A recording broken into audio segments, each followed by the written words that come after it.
이 세상에 눈물 없이 한평생을 살아가는 사람은 아무도 없을 것입니다. 가끔 눈물이 없는 사람을 대할 때가 있긴 하지만 대부분의 사람은 눈물을 흘립니다. 어떤 강한 감정적인 충동을 받을 때 대부분의 사람들이 눈물을 흘리는 것입니다. 어떤 사람이 눈물 많을까요? 어떤 사람? 감성적인 사람이 많겠죠. 동정심이 많고 인정이 많은 사람, 눈물 있습니다. 틀림없이 있습니다. 남이 당한 어려운 일을 내일처럼 생각하고 공감해서 같이 울어주고 하는 그런 것. 사실 그래서 성경에서는 우는 자는 뭐라고? 왜 울고 그래? 그렇게 하는 게 아니라 같이 일단 울어주라는 거예요. 슬프니까 우는 거 아니야? 이런 눈물을 적당하게 흘리면 그 눈물이 생활에 건강한 믿음이 되고 또 살아가면서 우리가 겪게 되는 많은 스트레스가 해소가 되기도 하는 것입니다.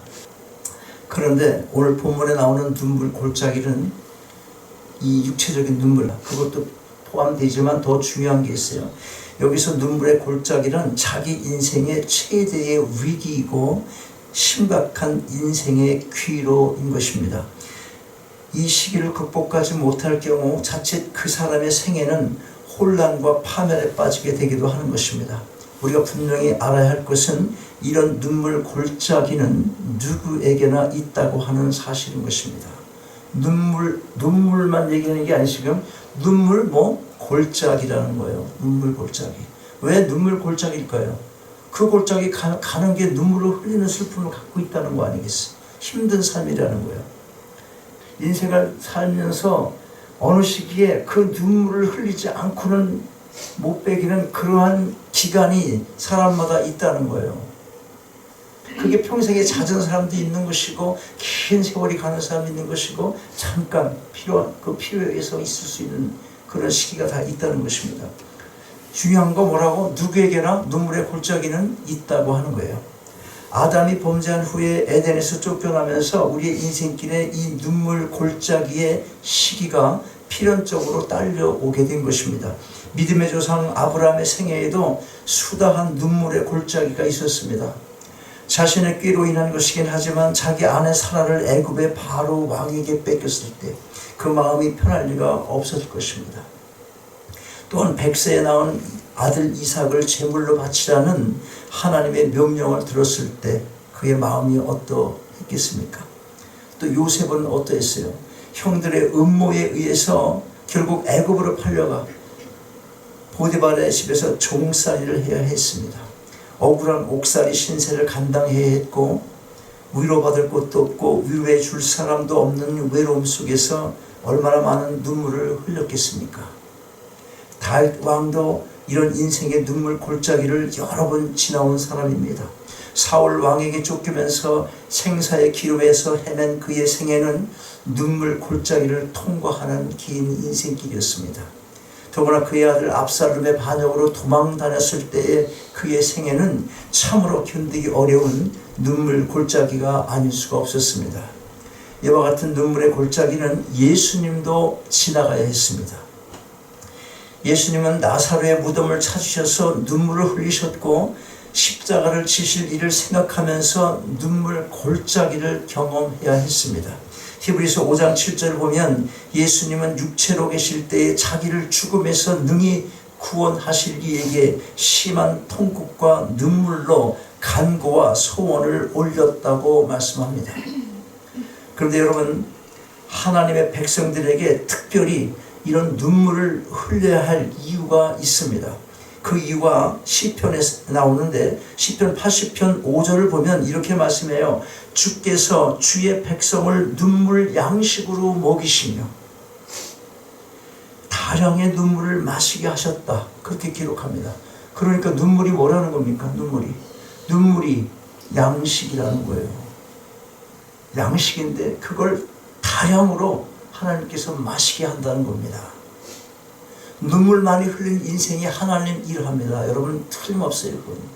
슬픔을 경험하고 인생의 갖가지 정말 남한테 다 이야기하지 못하는 그런 아픔을 내가 견디며 하나님께 기도하며 산 인생, 그 인생 하나님의 특별하신 사랑이 거기 있는 것입니다. 누구나 우리는 이제까지 많은 눈물 골짜기를 지내왔고 또 앞으로 지날 것이지만 그 눈물 골짜기는 우리의 인생을 좌절시키거나 파멸시키기 위해서 하나님께서 허락하시는 것이 아닌 것입니다. 오히려 하나님의 백성들에게 찾아오는 눈물 골짜기는 인생을 새롭게 창조하는 하나님의 선한 뜻에 기인한 눈물 양식이 되는 것입니다. 그런 아픔의 골짜기, 눈물의 골짜기, 그것이 내게 왔다면, 그 시기가 지금이라면 여러분, 하나님이 내게 주시는 선한 뜻이 있다는 것입니다. 그렇다면 둘째로 눈물 골짜기를 만났을 때 우리의 태도가 무엇이어야 합니까? 눈물 골짜기에 서 있을 때 아마 우리는 우리의 신앙 문제를 심각하게 생각하게 될 것입니다. 예배도 열심히 참석하지 않았는가? 또 11조 생활도 할 만큼 하고 있지 않는가? 교회를 위한 일이라면 나름대로 열심히 해오지 않았나? 자기를 이런 식으로 돌아보는 거예요. 그런데 왜 내게 이와 같은 어려운 일 하나님께서 허락하시지? 왜 자꾸 나는 이는 되는 일이 없어? 내 기도도 들어주지도 않으시고 계속 나는 이 길을 가게 하시는가? 정말로 하나님께서는 살아계시기라 한 건가? 내가 이제까지 예수 믿어서 뭐가 그렇게 유익하단 말인가? 지금까지 살아오고 돌아온 거 보니까 하나도 유익한 게 없는가? 그런 생각할 수 있어요. 이와 같은 심한 회의와 절망에 빠져서 주저앉고 싶은 충동을 느끼게 될지도 모릅니다. 그러나 여러분, 이런 일을 만났을 때 인간적인 고뇌와 갈등에서 벗어나서 지체 없이 믿음의 자리로 돌아와야 하는 것입니다. 사람들의 위로를 찾지 말고 먼저 이 같은 눈물이 하나님이 나에게 먹이시는 이 신앙 성장을 위한 양식인 것을 깨달아야 하는 것입니다. 하나님께서 그의 백성들에게 주시는 이 눈물에는 그럴 만한 의미가 담겨져 있습니다. 그 하나님의 뜻을 찾는 일은 어려움을 당한 인생들에게 가장 중요한 일입니다. 하나님이 먹이시는 눈물을 먹으면서 눈물 골짜기를 통과한 그리스도인과 그렇지 않은 그리스도인들 간의 신앙에는 현격한 차이가 있습니다.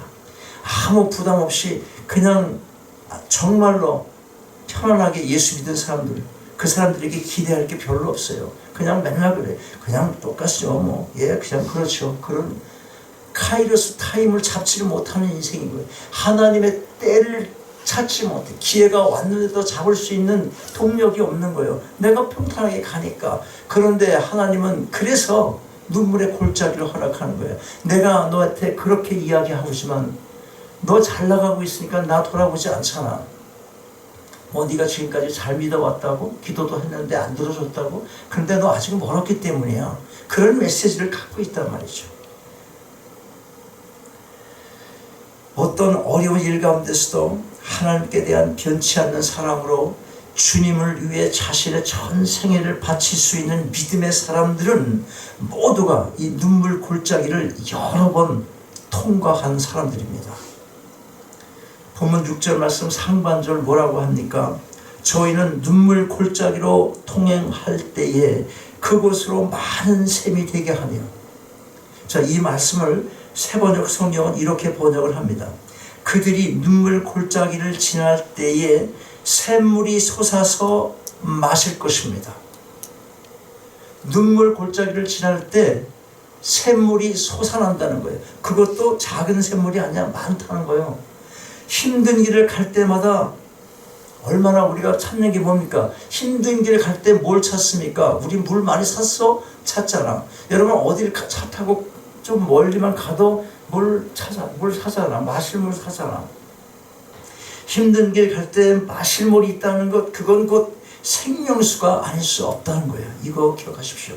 그렇습니다. 우리가 눈물 골짜기 지낼 때 참된 위로자는 오직 하나님 한 분뿐이라는 사실을 기억하고 믿으시기 바랍니다. 그분께서 눈물을 주시는데 그 눈물이 양식이다. 그걸 준다는 거예요. 양식을 주시는 하나님. 자, 그러면 하나님의 위로를 어떻게 받을 수 있어요? 하나님의 위로는 하나님의 사랑을 바라봐야 하는 것입니다. 그 사랑이 어떤 것입니까? 우리가 아직 죄인 되었을 때에 당신의 아들 예수 그리스도를 십자가에 못 박혀 죽게 하심으로 우리에 대한 하나님의 사랑을 확증해 주신 것입니다. 이와 같은 하나님의 사랑을 바라볼 수 있는 사람은 그의 인생의 눈물 골짜기에서 능히 하나님의 위로를 받을 수 있게 되는 것입니다.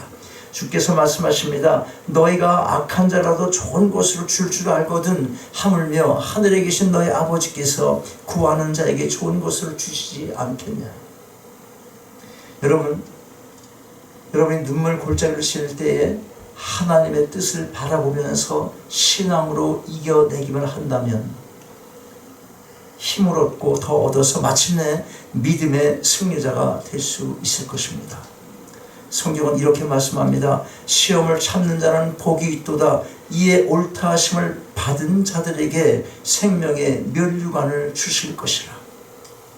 여러분, 눈물 골짜기에 있는 하나님의 위로의 샘, 이 복의 샘을 발견할 수 있기를 바랍니다. 몇 개 안 되는 적은 그런 샘이 아닙니다. 많은 샘이 있게 한다. 여러분, 눈물 골짜기를 칠 때 많은 샘이 있게 하신다는 이 말씀을 붙드셔야 되는 거예요. 그 샘에서 나오는 물, 그것이 양식인데요. 하늘의 양식인 것입니다. 우리를 하나님의 선하신 뜻 가운데 인도하는, 그래서 필요한 양식이에요. 그것이 정말 마셔야 될 물이라는 거예요. 우리가 세상의 헛된 물을 많이 먹고 삽니다. 세상 것 다 욕심 버리지 못하고 갖고 있으면서. 그런데 이 생명수를 마셔야 돼요. 양식, 많은 샘의 곳이 되게 하시겠다고 말씀하십니다. 다음 6절 후반절을 보면 이른 비도 은택을 입힌다고 했습니다. 이른 비의 은택이란 성령이 주시는 은혜를 말합니다. 우리가 이 세상을 살아가는 동안에 이 성령님의 위로와 은혜는 필수적입니다. 성령께서 우리들이 빌 바를 알지 못하여 어찌하지 못하고 답답하게 있을 때에도 말할 수 없는 탄식으로 우리를 위해 간구해 주신다고 했습니다. 이른비 같은 이 성령님의 은택은 우리의 마음에 큰 위로가 될 뿐 아니라 우리의 마음의 평안함과 감사함을 주시고 담대한 믿음으로 능히 우리가 당하는 인생의 어려운 고비를 이길 수 있는 능력을 주시는 것입니다. 하나님은 자신이 살아날 수 없는 질환 중에서 하나님을 향하여 눈물로 간절히 간구한 히스기야 왕의 눈물을 귀중히 보셨습니다. 그래서 그걸 보시고 그 질병을 살려내어서 15년이나 그의 생명을 연장시켜 주셨습니다. 하나님께서 히스기야 왕의 눈물을 기억하셨기 때문에 그렇게 하신 겁니다. 실제로 내가 내 기도를 들었고 내 눈물을 보았다, 이렇게 말씀하십니다. 하나님께서 보시는 눈물을 흘리셔야 하는 것입니다. 중요한 게 뭐예요? 여러분의 마음입니다. 하나님을 바라보아야 되는 마음. 잘못된 것 회개하고 낮아져서 미처 몰랐습니다. 하나님 그때 몰랐습니다. 이제라도 하나님 주신 길 따라가겠습니다. 엎드려서 기도하고 내 인생을 돌아보고 정말 하나님을 찾아가고 바라볼 때 하나님은 내가 내 눈물을 보았다, 그렇게 말씀하시면서 은혜의 길로 인도해 주신 것입니다. 또한 아들을 낳지 못함으로 남편의 첩에게 멸시를 받으며 살았던 한나는 매일 눈물 속에서 괴로워했어요. 매일 아이 좀 하나 갖게 해달라고. 근데 하나님이 잘 안 들어주셨잖아요. 근데 봐요, 그가 하나님의 성전에서 통곡하며 눈물로 하나님께 서원하여 기도했을 때 하나님께서 그 눈물을 보셨어요. 마침내 하나님은 그의 눈물을 보시고 그의 기도를 응답해 주심으로 사무엘을 잉태케 하신 것입니다. 아무리 울었는데도 하나님께서 그 눈물을 양식으로 만들어 주지 않는다면 그 눈물의 양이 아직 찬 게 아닙니다. 더 흘려야 될 눈물이 있다는 거예요. 이 원리를 잘 생각하셔야 돼요. 여러분, 눈물에는 진실이 담겨져 있기 때문에 하나님은 우리의 눈물을 귀중히 보시는 것입니다. 예수님의 눈물에 나사로를 사랑하시는 진실한 사랑이 담겨져 있었습니다. 자기의 머리털과 뜨겁게 흐르는 눈물로 예수님의 발을 씻긴 베다니 동네의 죄 많은 여인, 그의 눈물로 주님에 대한 사랑을 표시했습니다. 눈물을 흘리며 애통하며 자복하는 자의 회개에는 진실한 믿음이 담겨 있는 것입니다. 내가 깨어져야 돼요. 눈물을 흘렸는데도 내가 아직 안 깨졌다. 혹시 눈물 골짜기를 치라면서도 눈물이 나오지 않으십니까? 만약 그렇다면 우리가 알아야 합니다. 자신을 성찰할 필요가 있다는 거예요. 눈물 골짜기를 걸어가면서도 눈물이 나오지 않는다면 정말 문제인 것입니다. 마땅히 눈물을 흘려야 할 사람이 눈물을 흘리지 않는다면 하나님은 절대로 기뻐하지 않으십니다. 그 마음이 완악하기 때문에 그런 거예요. 마음이 완악하여 해결할 줄 모르는 이스라엘 백성들 향해서 하나님께서 이렇게 말씀하십니다. 예레미야 9장 17절 18절 너희는 곡하는 부녀들을 불러오며 또 보내어 지혜로운 부녀를 불러오되 그들로 빨리 와서 너희를 위하여 애곡하게 하여 너희의 눈에서 눈물이 떨어지게 하며 너희 눈꺼풀에서 물이 쏟아지게 하라. 하나님 눈물 받으시겠다는 거예요. 니네들이 눈물이 지금 안 나오잖아. 그러니까 니네들을 위해서 기도할 수 있는 사람들을 불러 모아. 너 눈물 안 나오잖아 지금. 네 마음이 완악하기 때문이야. 그 말 하는 거예요. 그러니까 뭐라는 거예요? 너희는 곡하는 부녀들을 불러다가 기도하게 하라는 거예요. 여러분 눈물 흘릴 만한 때에 눈물 흘리셔야 돼요. 언제가 눈물 흘릴 만한 때인지 모르십니까? 이 얼마나 답답한 노릇이에요. 이스라엘 백성이 그랬어요. 그러니까 너가 안 되지. 너를 위해서 곡할 사람 불러다 눈물 흘려. 그 얘기 하시는 거예요. 여러분 눈물 흘릴 만한 때에 눈물을 흘리십시오. 눈물은 하나님께서 우리에게 또 다른 양식을 공급하시는 은혜의 도구가 되는 것입니다. 자, 그렇다면 셋째로 눈물 골짜기. 이 어디로 눈물 골짜기가 우리를 인도합니까? 본문 7절 말씀 보겠어요. 같이 한번 읽어요. 크게 7절 시작. 저희가 힘을 얻고 더 얻어 나아가 시온에서 하나님 앞에 각기 나타나리이다. 천국에 올라가는 길은 예수 그리스도를 믿는 그 믿음으로 가능합니다. 그분이 길이고 그분이 진리고 생명이시기 때문에 그런 것입니다. 우리는 지금 그 길을 걸어가고 있습니다. 누구나 이 길을 걷지 않으면 그곳에 도착할 수가 없습니다. 그러므로 그 길을 가는 동안 우리가 만나게 되는 눈물 골짜기는 아무리 가기 힘든 길이라 할지라도 반드시 걸어가야 할 길인 것입니다. 우리가 이 길을 걸어가다 보면 힘을 얻게 되고 끝까지 걸어가면 마침내 시온에 올라가 하나님 앞에 나타나게 될 것입니다. 그런데 우리가 알아야 할 것은 이 눈물 골짜기는 하나님이 내리시는 징계로 나에게 오는 경우가 많다는 사실이에요. 뭐라고? 눈물 골짜기가 왜 생기냐고? 하나님이 징계, 하나님이 여러 가지 이 인간을 내가 써야 되겠는데 말을 안 듣네. 징계의 방편으로서 이 길을 그에게 허락하신다는 것입니다. 징계가 무엇입니까? 내가 너한테 기대하는 길이 이 길이야. 그런데 자꾸만 딴 길로 가. 그래서 주시는 것, 그게 징계인 것입니다. 우리가 이 징계를 맞을 때 우리의 인생길에는 갑자기 눈물 골짜기에 이르게 되고 이 골짜기를 통과하면서 많은 것을 배우게 되는 것입니다. 뭘 배우겠습니까? 인생이 헛되다는 것도 더 배울 수 있는 거예요. 인생이 참으로 헛되네? 아니 어제까지 눈 떠 있던 인간이 아침에 죽네? 밤새 가는 거예요. 변화가 오는 거예요. 인생의 허물을 많이 느끼게 합니다. 그게 허무 많이 느껴서 책을 쓴 사람이 누가 있냐면 철학자 키에르 케고리. 죽음에 이르는 병. 도무지 안 되겠구나. 절망하고 낙심하고 모든 희망이 사라지는 것 같고 도저히 내일 아침부터 해도 내가 견뎌나갈 힘이 없구나. 절망할 때 그가 한 말이야. 뭐야? 그때 그런 절망이 왔을 때 낭망하고 주저앉는 것이 아니라 하나님을 찾게 된다는 거예요. 여러분 이런 절망을 경험해봐야 진정한 눈물 골짜기를 경험하게 되는 것입니다. 낭망하고 쓰러지라는 게 아니에요. 인생의 해이만 잣대 느끼라는 것이 아닙니다. 그런 해이를 통해서 인생의 참기를 발견하고 하나님을 바라보라. 그런 의미로 징계를 주시는 거예요. 자, 이에 대해서 성경은 무릇 징계가 당시에는 즐거워 보이지 않고 슬퍼 보이지만 후에 그로 말미암아 연단한 자에게는 의의 평강한 열매를 맺게 된다고 했습니다.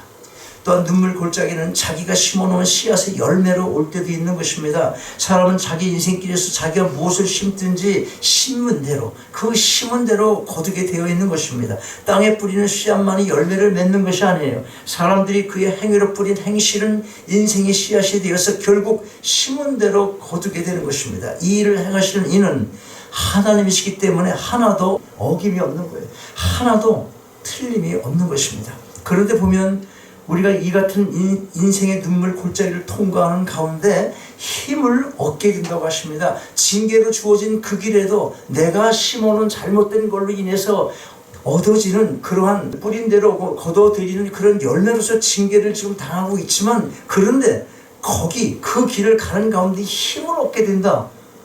아이러니하잖아요. 징계로 내가 눈물을 흘리는 골짜기를 가는데 하나님이 복을 주신다는 거예요. 아까 말했잖아요. 샘물을 주신다. 눈물의 양식을 주신다. 그것도 조금이 아니라 많이 주신다. 저희는 힘을 얻고 더 얻는다 그랬잖아요. 이 눈물 골짜기를 걸어가는 사람은 은혜의 힘을 얻게 되는 것입니다. 능력인 것입니다. 이른 비와도 같은 은혜의 역사가 나타나서 하나님의 위로를 받게 되고 믿음 안에서 새 힘을 얻게 되는 것입니다. 여러분, 하나님께서는 여러 환경과 여러 방법을 통해서 우리에게 은혜를 주시기도 하고 복을 주시기도 하십니다. 그러나 그 중에서도 가장 은혜를 주시는 확실한 방법은 우리들로 눈물의 골짜기를 통과하게 하는 것입니다. 혹시라도 지금 이 눈물 골짜기를 지나가고 계십니까? 낙심하지 마시고 절망하지 마십시오. 그 골짜기에는 하나님의 많은 위로의 삶이 솟구치고 있습니다. 성령께서 말할 수 없는 은택으로 도우실 것입니다. 새 힘을 얻고 또 얻어서 눈물 골짜기를 넉넉히 지나가므로 승리의 찬송을 부를 수 있는 여러분 모두가 다 되시기를 주님의 이름으로 축원합니다.